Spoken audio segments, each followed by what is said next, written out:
Are we up to the Apple Orchard? Yeah, I've been playing. They just released Zen Pinball. I think it's called Zen Pinball Arcade. Okay. How is it? Called? Isn't it? It's on Arcade, right? It's on Apple Arcade. Yeah.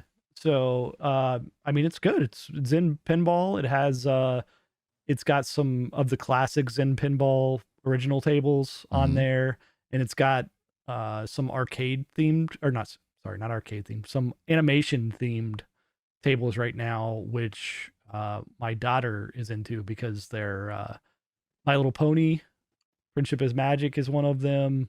Another one is Trolls. So they've got some kid appeal in there. They're fun to play. So it's a nice little yay. It's on. I have Apple Arcade. This is on there. I will play it. They added a couple games this week to Apple Arcade. We've been playing a little bit of Masterchef, I think it's called. What are you doing that? It's structured like a cooking show, like Chopped, basically. Okay. But you're playing against, I don't know, I think it's like 8 other people online. Similar to that music game that we played, right? Oh. Where it's just like random people that you're playing against. Okay. So you get a basket and you're picking out ingredients from this basket, and from that it determines what your recipe is going to be.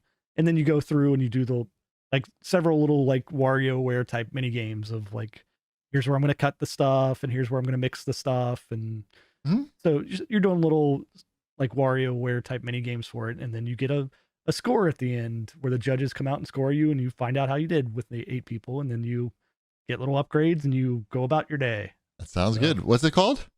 Masterchef. Nice. Is the name of it. Isn't there a TV show called Masterchef? Yes. There is, but it's more structured like Chopped. Oh, weird. I don't know if it is affiliated with the TV show or not, but it's called the same thing. Right. Fair enough. All right, let's move on to the CAG bag.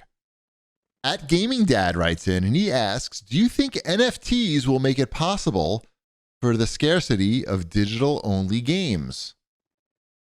I don't know. Is NFT, are those all just going to fall apart? I have no idea. They're going to fall apart. They already fell apart. Didn't they? Nothing there. I don't know. All I know is that I don't know. I don't know anything about it. Any of it. I don't. Did you ever watch that video, Wombat? Not about NFTs, but about the I've rare seen games. the NFL, the SNL song that Pete Davidson did about NFTs. No. Have you seen the video about the used game market and how people are trying to drive up the prices? Wasn't it really long? And I was like, no, I don't. Yeah, want to watch that. It was real long. Sure I watched a little bit of it, but not enough to comment on it at all. And did you see how somebody tweeted out the other day how their friend was selling some old game on eBay, and then they got a message from another seller basically telling them that their price is too low from a seller, and that let's price fix basically was basically the email. Pretty cool. Which is that's a federal crime. So just in an email sent to somebody, to a stranger, just sent to a just complete stranger. I feel like, reading about, I don't know a lot about NFTs, but it sounds like a familiar type situation as this old game situation where people are sort of inflating the prices, and it's sort of the same people buying up things, but I don't really know enough about it. Hopefully they do not make games into NFTs. I don't know. NFTs things is interesting because a lot of the game, the retro game stuff is all built on nostalgia, right? It's got a built-in market of it's the same as with any antiques, right? There's antiques all over the place that people like going and looking and going, hey, I remember that.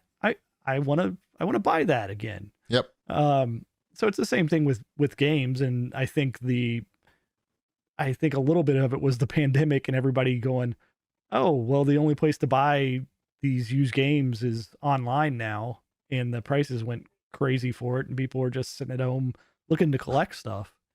But the NFTs, they, at least I can't figure it, they don't have a lot of nostalgia value. No.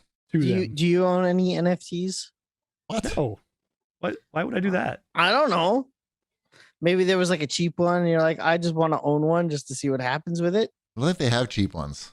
I've seen cheap NFTs. What would you do? I don't know what you do with Marvel was selling NFTs for like a hot minute, which I thought was sort of weird. I'm like, oh, okay. I guess for $30 I could own this Spider-Man useless thing. Yeah. And I was like, but even then I was like, so what? I don't know. Yeah, whatever. It's not for me. We don't know enough about it to talk about it, probably. I don't know enough about tangible things, let alone intangible things, to make have an educated conversation about this. Fair enough. Well, here's a question for Shipwreck, or really Mrs. Shipwreck. Aries Dog writes in and says, can we get a quote from veterinarian Mrs. Shipwreck about people taking, I don't even know how to say it. Ivermectin? Ivermectin. I have never heard anyone actually say it out loud before. For COVID-19. That's the horse dewormer. Yes.